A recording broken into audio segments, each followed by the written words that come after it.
Hello, my name is John Rose, and in this video I'm going to show you guys one more time how to convince a certain type of personality to join the hero's journey. In my last two videos we took a look at the green personality and the blue personality, which would combine to the introverted personality. Now we're going to look at just the opposite, the extroverted personality, the reds and the yellows. Now, I would like to correct myself. In my last video, I started off saying the green blues were extroverted, but I corrected myself from then on out, but I started off saying it the wrong way, and, excuse me, wasn't even aware I said it wrong until I listened to it later. But now we are going to be looking at the extroverts. And remember, we've got reds, they act, they do things quickly. Yellows talk, they do things friendly. The blue people, these people think, they do things creatively. And then the greens, they analyze, they do things carefully. So in the first two videos I explained how do you appeal to the introvert. The green wants to know what's wrong with it and how to do it. The blue wants to know why to do it. And for them, they're nature lovers, so this is going to get them more in tune and help them perfect all their artistic endeavors. Now for the red-yellow, the reds act. Again, they do things quickly. Yellows talk, they do things friendly, acting and talking, extroverted. Thinking and analyzing, there's the introverted. So how do you appeal to the high red personality? Well, number one, you don't go into much detail about the whys unless they also have the blue with their red. And now we're looking at a different personality, but we're looking at red-yellow now. With this type of personality, they don't want to know why we need to do it. Once you convince them to do it, all they want to know is what to do, and they get bored by hearing all the whys. But the way you appeal to this personality type is because, and this is because they have physical energy, is you approach them from that perspective. Another way is, and along the same lines, is power to the red person is money. So they like to make a lot of money, and you can't climb the ladder of success unless you have the energy. So this is why this way of life will appeal to this person. The hero's journey will make the high red person very successful because they'll have the energy to climb this ladder, not to mention how much money they're going to save. Because when you look at what kind of fortune you need to amass by the time you retire, about half of that's for medical bills. Once you realize you don't need that, and also once you realize you don't need health insurance throughout your life, accident insurance possibly, especially for the high reds, they're the risk takers, so yeah, you better get some accident insurance. But once you learn to live the right way, you don't need to blow your money on insurance that currently only pays for a system you wouldn't want to use to begin with. And then, when you do retire, you'll be able to use all that money that you saved and do things you enjoy instead of giving it away to someone else and not have any quality of life. So again, the appeal to the reds, they want the energy, they want to be able to make money, they got to have that energy. They don't want to waste energy, they don't want to blow it on their fortune on medical bills, so that's how you appeal to the red. Now the yellows, the way you appeal to the people who are friendly, what they care about is who and who else does this. So now if they're red-yellow, there's a good chance they might be an athlete. Reds have that physical energy. Red-yellow people usually become managers or salespeople, usually something physically related. Construction workers, but usually a construction worker would only be more of a red and a green combination. But the red-yellows, these people, if they're like a professional athlete, the way you really appeal to them is in their performance. This will increase their performance in ways no one else can imagine. Now, to give you an example, again, for the yellow, they want to know who else does it. Well, how about Carl Lewis? I remember seeing Carl Lewis back in 1996 at Whole Foods, and this was the last year he competed in the Olympics. His fourth time he competed. I think he won maybe 16 medals, possibly, something like that, 15, 16 medals. Every time he went, he won. And I asked him, I said, Carl, I know you're eating like I do. What percentage are you eating raw vegan? He said 90% while in training. Didn't eat that way all the time, but he knew to achieve peak athletic performance, that's the direction you go. Now, there was a lot of other people that you might know that follow this type of diet, and that's how you would appeal to the yellow person. So again, we've got four main personality traits. Reds act, they do things quickly. Yellows talk, they do things friendly. There are the extroverts. I already done a video on the greens and then the blues.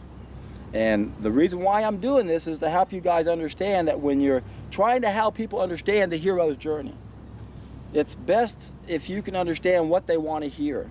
Again, the greens are very skeptical. They're looking for what's wrong, so you give it to them. The blues really want they want the why, so the blues are going to be more receptive to the whys, and I said they're possibly the easiest people to convince, but that doesn't mean they'll do it.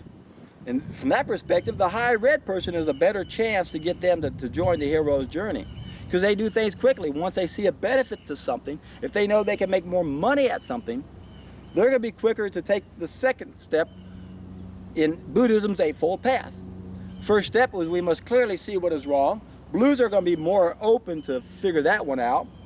But then do they have the physical energy to decide to do something about it? The reds do. Now, as I mentioned, you might be a red-blue. Now, you do have physical energy and mental energy. So that's a whole different personality, just like the yellow and green. But once we understand all four color personalities, which I've done, and including this, my last 3 videos, you'll be able to understand how to appeal to those personality types. And if you're not sure, try all of them. Say, if someone you don't know, say, hey, this will give you more energy. If you're athletic, you'll perform better.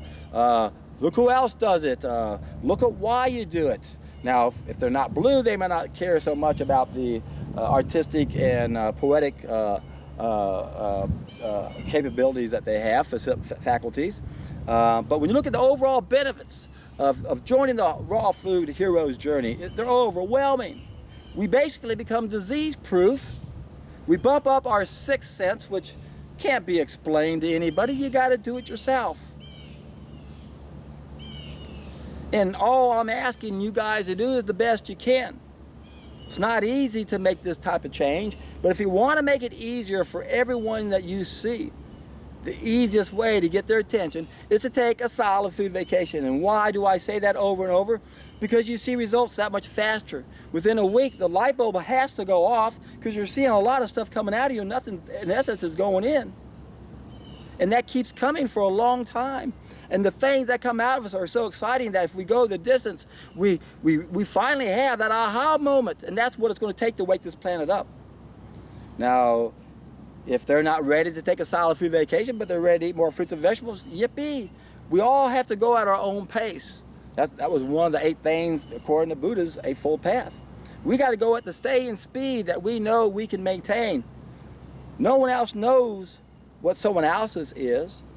All I know is that when you make a quantum leap approach, you get quantum motivation. That's the key to changing. That's why I get so excited about taking a solid food vacation on juices. What happens on a water fast is miraculous. What can happen by eating a lot of fruit is miraculous. But when you do it with juices, you address so many other issues at the same time. You see results so much faster that you truly do have that aha moment.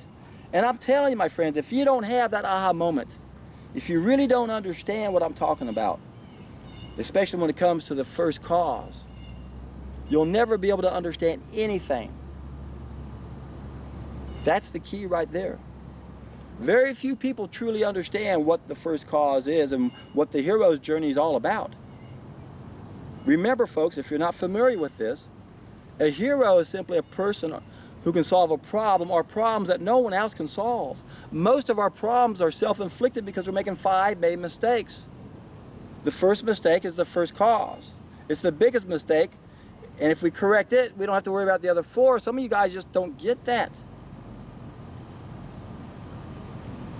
If you don't understand the concept of the first cause, then you'll never be able to understand anything, and you'll keep trying to rationalize why it's okay to do something that's wrong. Thinking, well, this can't be that bad. Well, it's all relative, isn't it? Compared to everyone else, that's really good. Like Socrates said, though, if the ideal cannot be achieved, it's still worth a standard to aim at. Some people do want the most. If you want to settle and alter what you consume, it's up to you. Here's something to think about. If you were a farmer, would you be foolish enough to steam your seeds before you planted them? How about this? Got 10 farmers. One of them knows what to do, doesn't do anything to his seeds, he plants them. The next farmer says, hey, I'm going to use water. In fact, the next 3 guys are going to use water. The first one steams it. Second one stews it, slow cooks it in a crock pot. Takes all day. The last one boils it. Then, hey, we got an oven. We can bake it, number 5. We can boil it, number 6. Pan fry it, stir fry it, deep fat fry it, microwave it. 10 farmers. Okay, they all plant their seeds, and what are they going to reap? Oh, I only steamed them. What are you going to reap? You altered your food. Why would you want to alter your food? Why would you want to spoil your food? Oh, I couldn't eat it otherwise. Bingo! The fact that there are foods that don't want us to eat it. Things that have anti-nutrients in it. Things that have cellulose in it. These are not edible raw. We have to cook them to eat them. Meaning we weren't meant to eat them. Oh, but what's wrong just a little bit? Well, it's all relative, isn't it? The problem with cooking your greens is that leads to cooked beans. How about 10 farmers? One doesn't do anything. The first one steams 10% of his seeds, 20%, 30%, 40%, all the way up to 90%. Let's see who grows the most seeds or who reaps the best harvest. Hey, it's based on the percentage of what they steamed, isn't it? Why would you spoil your food? Because you're addicted to it, you're under a spell. Whatever deceives men seems to produce a magical enchantment. Plato.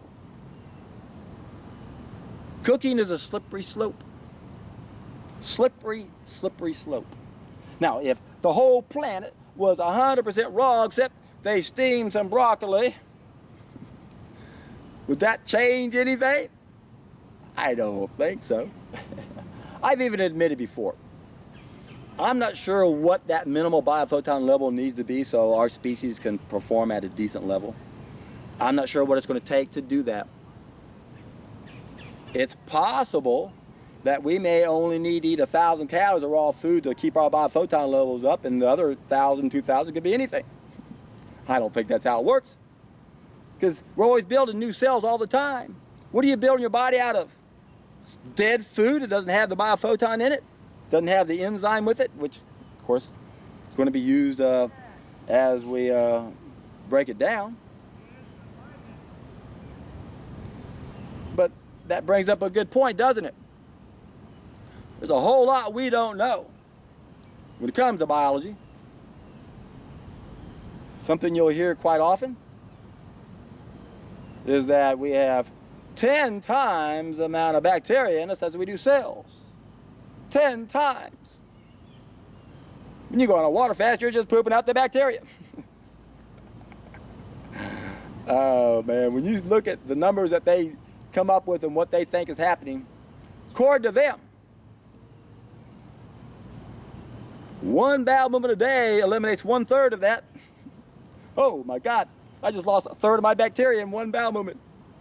If I have 3 in one day, I'm out.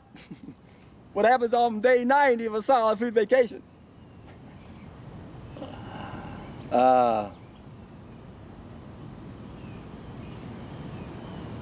And the clincher to this is that it was just last year. They came out and they said, we made a mistake. It's more like a 1-to-1, it isn't 10-to-1. So how much bacteria do you really have? Once you're not digesting any more food, how much is coming out that's bacteria?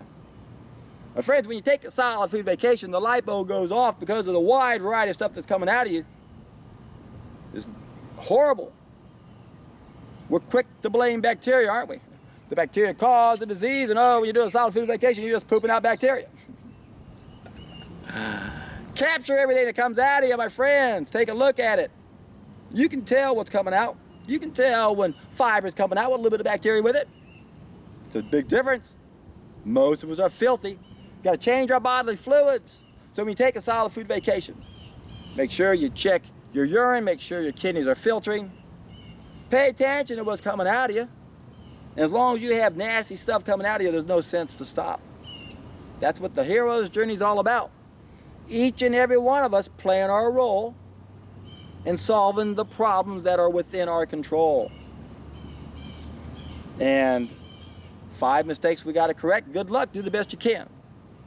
Many of us, it's going to take half a dozen years or so before we get to a place that we feel like we need to be, if we ever even do that. In the meantime, we have a transition, right? There's, many people, steamed vegetables, soups, and things like that will be part of our journey. But it only makes sense once you've done this long enough, once you've been 100% for decades, and then you try and experiment different things and you go, my God, what a difference. Most people don't know what they're missing.